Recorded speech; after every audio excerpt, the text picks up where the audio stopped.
Wouhou! Hey guys, Diana, bienvenue ici.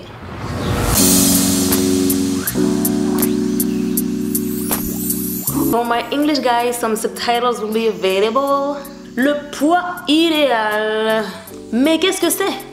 Comment le déterminer? Comment le calculer?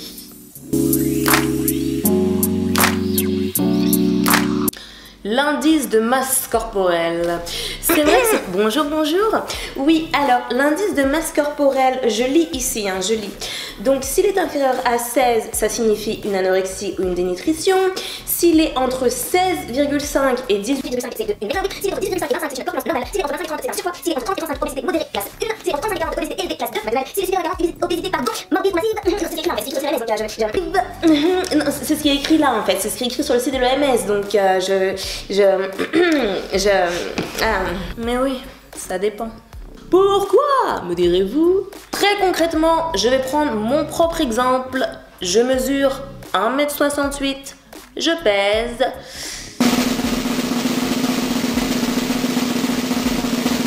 68 kilos, mes amis. Oui, fier de moi, taille 38, fit. Je reste dans la catégorie des corpulences normales, mais à la limite des limites. Si je mange une frite en plus, poum, obésité. Si jamais j'écoute mon IMC, et si jamais je voulais être dans les normes, il faudrait que je perde 8 à 10 kilos. Si je perdais 8 à 10 kilos, j'aurais un IMC d'environ 20-21, et là je serais pile poil au milieu de la courbe, j'aurais le poids idéal selon mon IMC. Mais maintenant, j'ai l'impression que si je perds 8 à 10 kilos, et que donc je rentre dans les normes parfaites de mon IMC, que je passe d'un taille 38 à un taille 28-30, j'ai l'impression, encore une fois ce ne sont que des impressions, que je serais peut-être un peu maigre, un peu très maigrichonne, un peu tu me vois, boum, tu peux black today. La petite faiblesse de cet indice de masse corporelle selon moi, c'est que il prend en compte une taille, il prend en compte un poids. Il prend pas en compte un taux de masse musculaire, un taux de masse grasse, un taux de masse osseuse ou un taux d'eau. Et de facto, mes amis, personne comme moi qui aime beaucoup manger, aime beaucoup faire du sport, on va avoir tendance à avoir un taux de graisse plutôt relativement faible et beaucoup de muscles. On va être stockma, musclé, mais tout en étant slim. Pour illustrer en toute souplesse, ça c'est 1 kg de muscle, ça c'est 1 kg de gras. Donc c'est pas la même densité. Maintenant, on a le choix. Soit on se réfère uniquement et strictement à notre IMC et on se dit qu'on doit prendre du poids quand on n'a pas forcément besoin d'en prendre ou qu'on doit perdre du poids quand on n'a pas forcément besoin d'en perdre. Soit on se fie à notre corpulence et à notre état de santé en général et notre bien-être en général. On se rend compte que l'IMC, c'est pas forcément le meilleur indicateur pour savoir comment calculer son poids idéal. La suite!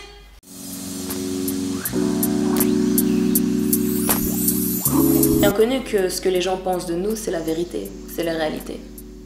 C'est bien connu que la manière dont les gens nous perçoivent... Désolée, voilà, ça c'était des bagues. C'est bien connu que la manière dont les gens nous perçoivent est la manière dont nous sommes vraiment. Et donc on devrait plaire à tout le monde. Et c'est pour ça bien souvent que si on se prend des réflexions, on se dit que si jamais on change d'apparence, on change de corpulence, on change la manière, on change ce à quoi on ressemble, on n'aura plus jamais de critiques. Plus personne ne se moquera de nous. Tout le monde nous aimera. Oh my god, tu es trop beau toi. Je serais tellement plus heureux si je perdais 2,5 kg. Je serais tellement mieux dans ma peau si je gagnais 8,3 kg. Et bien souvent, on se méprend. Encore une fois, si je peux illustrer, je vais illustrer avec ma vie. Story time! J'ai été très skinny, très maigre. J'ai fait partie de l'équipe des personnes qui étaient extrêmement fines et j'ai toujours eu du mal à prendre du poids de manière saine dans ma vie. Ce qui peut résulter... Tu ne manges pas. Ma chérie, mais quel genre de squelette? Elle met 3 pantalons. 2 pantalons. 3 oui, pantalons. Ça, tous les skinny ont fait ça. Les squelettes sont de sortie. Pourtant, elle mange beaucoup. Même si je suis quelqu'un qui ne vit pas à travers le regard d'autrui, je me suis dit, bon, j'ai envie qu'on me laisse tranquille un petit peu, je vais grossir. Et j'ai fait le pire régime grossissant du monde. Donc, mes jolis skinny, s'il vous plaît, ne faites jamais ce que j'ai fait pour prendre du poids. J'ai fait un régime fast food, fast food, fast food. Plus de sport que du fast food. De garder le contrôle. J'ai pris du poids, le laisser aller, c'était pas du poids sain. J'ai jamais été très dodue, mais j'ai plutôt bien pris. Et c'est vrai que Ma chérie, tu es enceinte. Oh, j'attends seulement ma part de ça, c'est vrai qu'elle aime les chips et le chocolat. J'ai pris du cholestérol, j'ai pris du prédiabète. La seule manière de contrôler d'où tu prends du poids, c'est de faire du sport, de la musculation. Mais ce qu'il ne faut pas oublier, c'est que, mon ami, tu ne choisis pas de là où tu grossis. Ça va être majoritairement impacté par ta génétique. C'est là que je me suis réveillée et que je me suis dit, attends, Diana, back to basics, retour aux sources. Je vais continuer de manger, je vais continuer de faire du sport. Comme je suis de base comme ça, je vais avoir tendance à perdre du poids. Mon corps va naturellement avoir tendance à se retourner du côté skinny de la force. Donc je vais beaucoup manger, je vais faire beaucoup de sport, avoir un look plus fit, plus les amphétamines, ça. Mais un look dans lequel je me sens bien. Fit girl. Ça, Ma chérie, toi tu es seulement devenu mon chéri. Oh. Hey, Schwarzenegger. Ah là là, ces gens-là, ils veulent nous tuer. Tu peux pas plaire à tout le monde. Et n'oublie pas que plaire à tout le monde, c'est plaire à n'importe qui. Il y a une personne à qui tu dois plaire en priorité, et cette personne, c'est toi-même. Il y a d'autres personnes auxquelles tu dois plaire, et ces personnes-là, c'est les personnes que t'aimes, c'est les personnes qui t'aiment, et c'est les personnes qui comptent pour toi, qui prennent soin de toi, autant que tu prends soin d'elles. Les autres...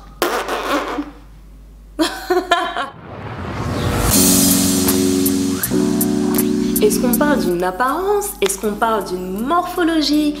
Est-ce qu'on parle d'une corpulence? Il faut rappeler que tous les goûts sont dans la nature et que tes propres goûts évoluent avec le temps, changer en fonction de tes émotions, de ton ressenti, va changer des fois même en fonction de la tendance du moment. C'est aussi impacté par bien souvent des facteurs culturels et des facteurs sociétaux. Mais le constat, c'est qu'au bout du compte, chacun a ses propres goûts et chacun a le droit d'aimer ce qu'il aime aimer. De ce fait, c'est un non-débat que de vouloir proclamer que le corps idéal doit être tel corps, tel corps, tel corps ou tel corps. Est-ce qu'on parle d'un chiffre sur une balance? On a déjà parlé de l'IMC. On a déjà mis en avant le fait que un chiffre sur la balance, c'est certes un indicateur important, mais ce n'est pas une fin en soi. Ça va peut-être en étonner plus d'un. Je n'ai pas de pèse personne chez moi. Je me pèse une fois tous les 3 mois à la salle de sport. Et je pense que le fait de ne pas être focalisé sur un chiffre, ça permet de se mettre tellement moins de pression et de kiffer tellement, rien que de savoir que nous ne sommes pas un chiffre sur une balance, nous sommes un ensemble de contextes qui fait de nous, nous-mêmes.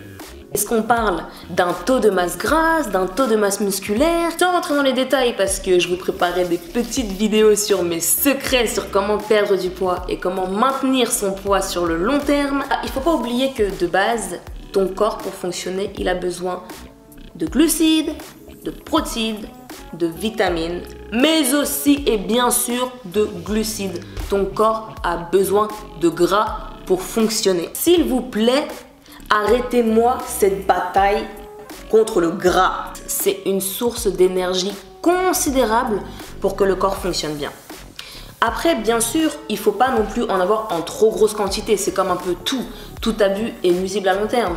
Mais de base, le gras est très important en termes d'apport énergétique au corps et bien sûr en termes de protection de tout le système reproductif et pour le bon maintien et le bon équilibre du système hormonal en général. Surtout pour nous, demoiselles. Bref, qu'est-ce qu'on entend par « Hey, ça ce serait mon poids idéal ».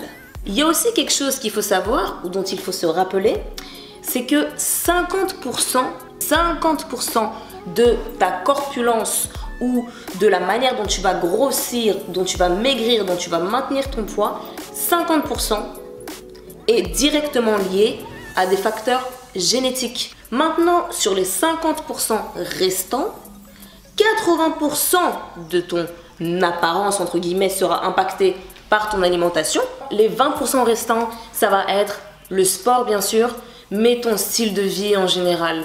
La manière dont tu dors, est-ce que tu dors assez, est-ce que tu t'hydrates assez, ton état émotionnel aussi. Considérons la diversité de l'être humain, la diversité des métabolismes et de la manière dont chaque organisme va en gros stocker les aliments.